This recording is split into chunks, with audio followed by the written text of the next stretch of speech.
মাসের শেষ সময় পকেটে টান আর বাজারের মূল্য তালিকায় চোখ পড়লেই কপালে চিন্তার ভাঁজ। এ যেন নিম্ন ও মধ্যবিত্তের এখন নিত্যদিনের চিত্র।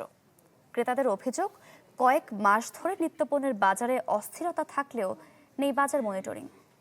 নগদ নিয়ে এলো হার না মানা হার অফার। সর্বনিম্ন 10,000 টাকা রেমিটেন্স নগদে পাঠালে থাকছে স্বর্ণের হার জেতার সুযোগ।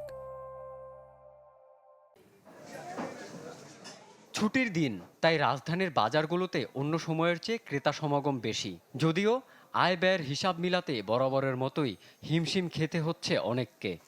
সবকিছুর দাম বাজার করে কষ্ট করে যাচ্ছে, পয়সা সামাল দেওয়া, কারণ সবকিছুর দাম তো কমে না, কিন্তু মাস তো শেষ।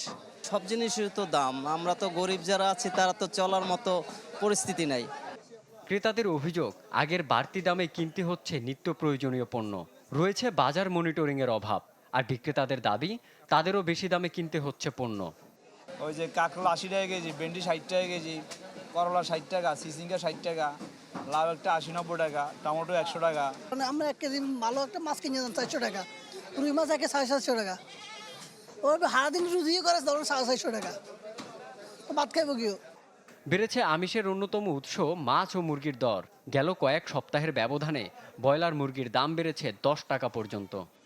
মুরগির সরবরাহ আমদানি বর্তমানে একটু কম, যার কারণে মুরগি 190 থেকে 200 টাকা চলতেছে। সুগন্ধি চালের দামে অতিরিক্ত ভাড়া বাড়ছে। এটা যদি আসলে সরকার নজর দেয় তাহলে তো জিনিসটার দাম নিয়ন্ত্রণে চলে আসবে।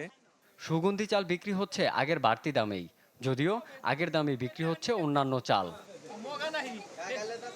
রনক মাহমুদ সৌরভ, চ্যানেল 24, ঢাকা।